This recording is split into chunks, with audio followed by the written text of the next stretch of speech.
بسم اللہ الرحمن الرحیم۔ گزشتہ دنوں ہمارے ایک دوست جو باہر ملک میں رہتے ہیں، انہوں نے مجھے کال کر کے ایک بات میرے ساتھ شیئر کی۔ انہوں نے کہا کہ میں ایک مسلک کے عالم دین کو سنتا ہوں اور ان کی تقاریر اور ان کے خطابات مجھے بہت پسند آتے ہیں، اس لیے کہ ان کی تقاریر میں فرقہ واریت اور نفرت نہیں ہوتی، بلکہ وہ محبت کی بات کرتے ہیں، اتحاد کی بات کرتے ہیں، خدا خوفی کی بات کرتے ہیں اور لوگوں کو ایمانداری اور شرافت کے ساتھ زندگی گزارنے کی تلقین کرتے ہیں۔ تو مجھ سے کہنے لگے کہ میں نے ایک دن اپنے مسلک کے عالم دین سے پوچھا کہ کیا میں ان کو سنوں یا نہ سنوں، تو انہوں نے مجھے سختی سے منع کر دیا۔ انہوں نے کہا کہ چونکہ آپ کے پاس علم نہیں ہے تو لہٰذا اگر آپ ان کو سنیں گے تو ممکن ہے کہ کئی بہت ایسی باتیں کہ جن کے بارے میں آپ کو علم نہیں ہے، آپ اس میں بھی ان کے پیروکار بن جائیں گے۔ جب انہوں نے مجھ سے یہ سوال پوچھا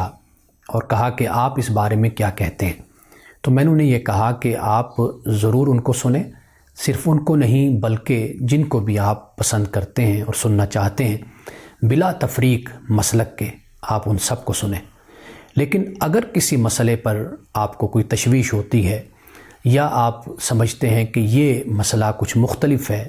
تو آپ اس مسئلے پہ اپنے عالم دین اور دوسرے علماء سے بھی آپ پوچھ سکتے ہیں۔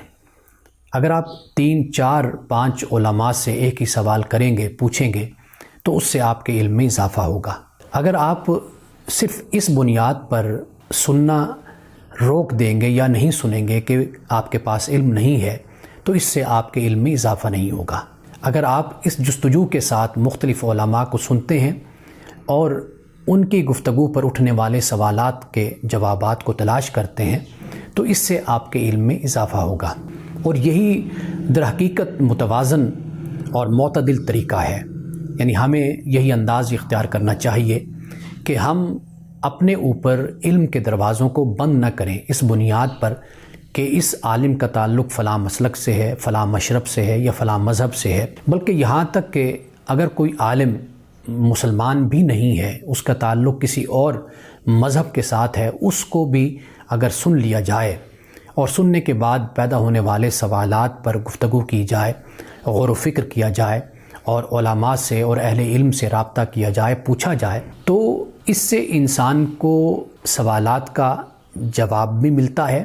اور اس کے ساتھ ساتھ انسان میں ایک کریوسٹی بھی پیدا ہوتی ہے۔ در حقیقت یہی کریوسٹی اور یہی جستجو اور یہی طلب انسان کو آگے کی طرف لے کر جاتی ہے۔ اگر ہم پہلے ہی ایک انسان کو یہ کہہ کر روک دیں کہ آپ کسی اور کو نہ سنیں، تو اس سے کبھی بھی اس کے سامنے 2 راستے یا 3 آراء یا فتاویٰ اور یا علماء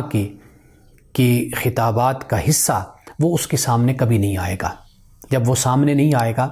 تو کبھی بھی وہ علم کی دنیا میں آگے نہیں بڑھے گا۔ ہمیں یہ رویہ اختیار کرنا چاہیے کہ بجائے اس کے کہ ہم کسی کو روک دیں، بلکہ ہمیں یہ کہنا چاہیے کہ آپ اگر دوسروں کو سنتے ہیں تو آپ ان کے گفتگو سے پیدا ہونے والے سوالات کے بارے میں علماء سے